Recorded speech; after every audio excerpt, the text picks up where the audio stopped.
মুম্বাই পুর নিগমের নির্বাচনে ভোট দিতে গিয়ে এক অদ্ভুত পরিস্থিতির মুখে পড়লেন বলিউড অভিনেতা অক্ষয় কুমার।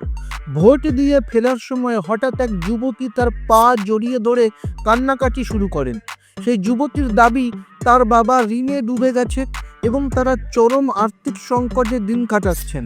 কিন্তু বলিউডে যাকে কৃপণ বলে কটাক্ষ করা হয়, সেই অক্ষয় কি শেষ পর্যন্ত সাহায্য করবেন, নাকি এটা ছিল কেবলই ক্যামেরার সামনে কোনো লোক দেখানো নাটক?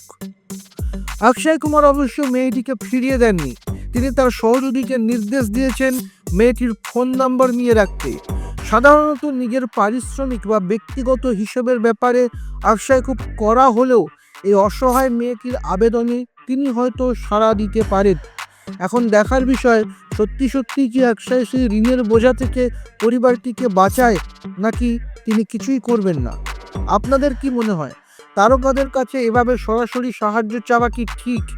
কমেন্টে আপনার মতামত জানান এবং ভিডিওটি ভালো লাগলে শেয়ার করুন এবং সিনে দুনিয়ার আরও আপডেট পেতে সাবস্ক্রাইব করুন এই চ্যানেল। আপনার নিজের জন্য বা নিজের ব্যবসার জন্য পার্সোনাল বা বিজনেস ওয়েবসাইট তৈরি করতে চান, অথবা তৈরি করতে চান আধুনিক মোবাইল অ্যাপ, কোথায় যোগাযোগ করবেন, কিভাবে শুরু করবেন বুঝতে পারছেন না? যোগাযোগ করুন নিচে দেওয়া ফোন নাম্বারে। আপনার সমস্ত প্রশ্নের উত্তর পাবেন এখানেই।